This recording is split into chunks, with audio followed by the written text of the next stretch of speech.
abrégé du catéchisme de l'Église catholique. Le second commandement, tu ne prononceras pas le nom de Dieu à faux. Question 447. Comment respecte-t-on la sainteté du nom de Dieu? Réponse.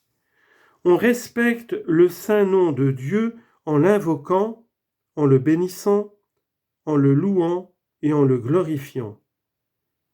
Il faut donc éviter l'abus d'en appeler au nom de Dieu pour justifier un délit et tout usage inconvenant de ce nom, tel le blasphème, qui par nature est un péché grave, les jurons et l'infidélité aux promesses faites au nom de Dieu.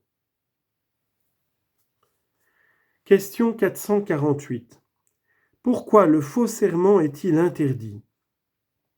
Réponse. Parce qu'il met en cause Dieu, qui est la vérité même, prise à témoin d'un mensonge. Citation de saint Ignace de Loyola. Ne jurez ni par le Créateur ni par la créature, si ce n'est avec vérité, nécessité et révérence. Question 449. Qu'est-ce que le parjure? Réponse. Le parjure consiste à faire sous serment une promesse avec l'intention de ne pas la tenir ou de violer la promesse faite sous serment. C'est un péché grave contre Dieu qui est toujours fidèle à ses promesses. Le troisième commandement, tu sanctifieras le jour du Seigneur. Question 450. Pourquoi Dieu a-t-il béni le jour du Shabbat et déclaré saint? Exode chapitre 20 verset 11. Le jour du sabbat, on fait mémoire du repos de Dieu le 7e jour de la création, comme aussi de la libération d'Israël de l'esclavage de l'Égypte et de l'alliance établie par Dieu avec son peuple. Question 451. Comment se comporte Jésus par rapport au Shabbat? Réponse.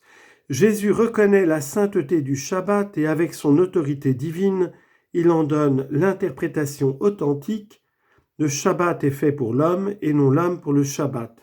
Marc chapitre 2 verset 27.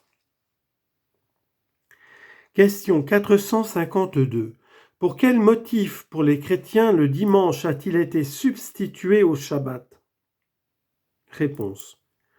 Le dimanche est le jour de la résurrection du Christ, comme premier jour de la semaine. Marc chapitre 16 verset 2. Il rappelle la première création. Comme 8e jour, jour qui suit le sabbat, il signifie la nouvelle création inaugurée par la résurrection du Christ. Ainsi, il est devenu pour les chrétiens le premier de tous les jours et de toutes les fêtes, le jour du Seigneur, qui, dans sa Pâque, porte à son achèvement le sabbat juif et annonce le repos éternel de l'homme en Dieu. Comment sanctifie-t-on le dimanche? Les chrétiens sanctifient le dimanche et les autres fêtes de préceptes en participant à l'Eucharistie du Seigneur et en s'abstenant aussi des activités qui empêchent de rendre le culte à Dieu, qui troublent la joie propre au jour du Seigneur et la nécessaire détente de l'esprit et du corps.